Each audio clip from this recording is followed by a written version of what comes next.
a hablar de lo que quizás es el suceso histórico más devastador de la historia. Estamos hablando de nada más y nada menos que de la peste negra. Y como siempre, un poquito de contexto, un poquito de historia. ¿En dónde estamos? Estamos en el siglo XIV en la Europa medieval. Hay castillos, hay murallas, hay comercio activo y hay una sociedad profundamente religiosa.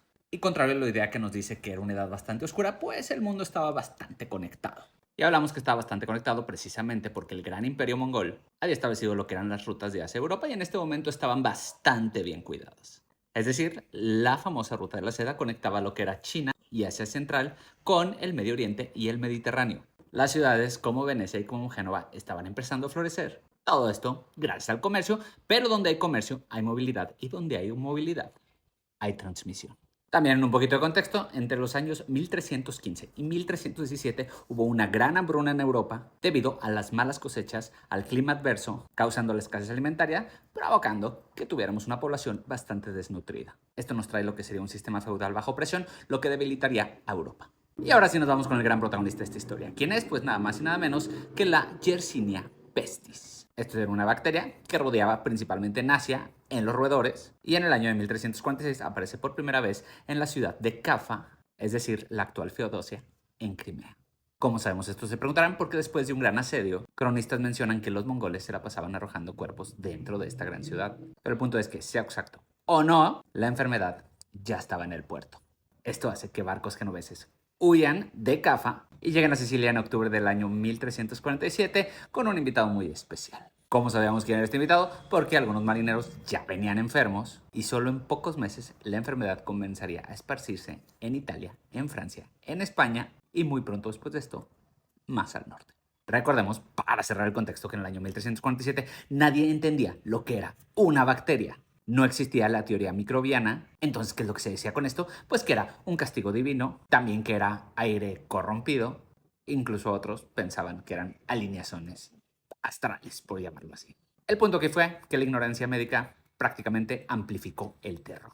Pero dejando ya el contexto a un lado, regresamos a nuestro personaje principal, que es la Yersinia pestis, que era transmitida principalmente por pulgas que estaban habitando a los roedores. Es decir, a las ratas. ¿Y las ratas en dónde viajaban? En los barcos. Las pulgas saltaban de estas ratas a los humanos y aquí comenzaba el ciclo.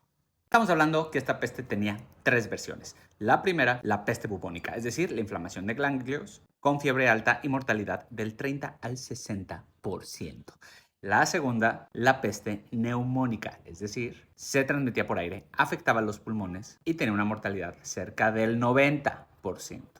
Y la tercera, la peste septicémica. Esta era infección vía sanguínea y la mortalidad era rápida, alrededor de 3 o 4 horas. No había antibióticos y no había tratamientos efectivos para esto. Entonces se podrán imaginar el nivel del contagio que hubo en el año de 1347. La peste avanzaría por Francia, por España, por Inglaterra, por Alemania y llegaría hasta la Escandinavia, para que 2 años después, es decir, en el año 1349, prácticamente esté en toda Europa. ¿A quién le fue peor? Precisamente a las ciudades más grandes.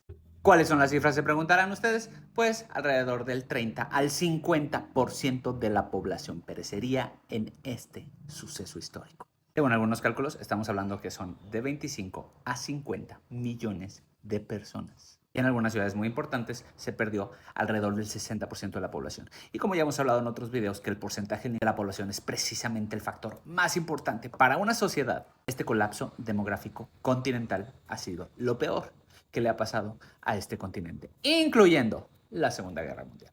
¿Qué testimonios tenemos contemporáneos? Pues tenemos el de Giovanni Boccaccio, que describe en el Decamerón cómo es que las familias abandonaban a sus propios enfermos, acumulando cadáveres y poniéndolos en carretas para después realizar enterramientos masivos. Lo más triste de todos estos pasajes es que prácticamente se normalizó el tema de morir así. Y volvamos al contexto porque es importantísimo esto. En el siglo XIV prácticamente nadie sabía lo que era una bacteria. Ya hemos hablado que eran profundamente religiosos y que obviamente se pensaba que era un castigo divino más que nada. Pero conforme fue avanzando, obviamente cuando no hay una explicación racional, ¿quién es el que llega? El gran invitado de la historia, el miedo. Y el miedo siempre busca culpables. ¿Por qué menciono lo del miedo? Porque en las grandes ciudades podíamos ver a hombres azotándose entre ellos públicamente, según ellos castigándose para expiar los pecados de la humanidad. Pensaban que este era un castigo de Dios y la iglesia inicialmente aprobaría este movimiento, pero luego lo condenaría precisamente por esta falta de control y el radicalismo en el que llegaron estas personas. Y precisamente por esta condena o por la falta de explicaciones es que la iglesia entraría en una crisis espiritual. Es decir, toda Europa caería en una crisis espiritual. ¿Qué rumores salieron también de esto? Se decía que habían envenenado pozos. ¿Y a quién le echarían la culpa de esto? A los judíos. Entonces, ¿qué pasaría? Pues en ciudades de Alemania, de Francia y de Suiza habría una persecución de judíos precisamente por esto. Entonces ya no nada más hay que agregarle la muerte por la peste, sino también las muertes por estas violencias. Es decir, la enfermedad se convirtió en un detonador de odio social. Ya hemos hablado que en algunos lugares hasta el 60% de la población había muerto, entonces esto tuvo como consecuencias campos que quedaron completamente abandonados, talleres que cerrarían, obviamente disminuiría todo lo que es el comercio, y sin comercio no hay impuestos, y sin impuestos, pues ¿cómo vive la realeza? Entonces, si sumamos la crisis religiosa, que ya les había dicho porque no había explicación alguna de esto, y sumamos la falta de poder, del poder porque no había impuestos, la autoridad moral quedaría completamente debilitada, abriendo una ventanita para la iluminación, es decir, para el renacimiento. Lo más triste de todo es que si podemos rescatar algo de este periodo de 1000 años que fue la Edad Media, fue esta fórmula social familiar en la cual pues son importantes los nuestros, es decir, nuestra familia. Y esta peste ocasionando que padres abandonen a sus hijos y familias enteras abandonando a sus enfermos, prácticamente desorganizaría lo que fueron los vínculos sociales, es decir, el trabajo que se había hecho durante 1000 años se de alguna manera se erosionaría con esta peste.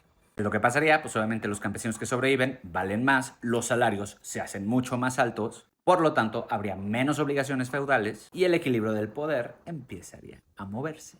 Esto debilitaría lo que es el sistema feudal, ya que algunos campesinos pueden tener la opción de negociar mejores términos y esto obviamente sería aprendido por otros campesinos dándole muchísimo poder a esta nueva clase social, que después se llamaría burguesía. Obviamente, habría reacciones ante esto. Empiezan a haber leyes que empiezan a frenar el tema del aumento de los salarios. Y en Inglaterra, por ejemplo, empiezan a haber regulaciones para congelar estos salarios. Esto generaría resentimiento precisamente en estas clases bajas. Y en el año de 1381 estaría lo que vendría siendo la revuelta campesina, colgándole otra medallita a la peste, que es la reconfiguración de las relaciones sociales. Y esto nos traería, para finalizar, a este debate historiográfico. Es una gran pregunta. ¿Qué es esta? ¿La peste sería la causante del Renacimiento? Podríamos decir que no, pero sí contribuyó muchísimo, ya que contribuyó a la movilidad social, a la concentración de riqueza en menos manos, a los cambios en la mentalidad y finalmente, la más importante, al cuestionamiento de las estructuras actuales. La Europa post-peste no volvería a ser la misma de la Europa medieval del año 1300. Y la pregunta de oro, ¿qué le pasaría a este personaje con el cual iniciamos la historia?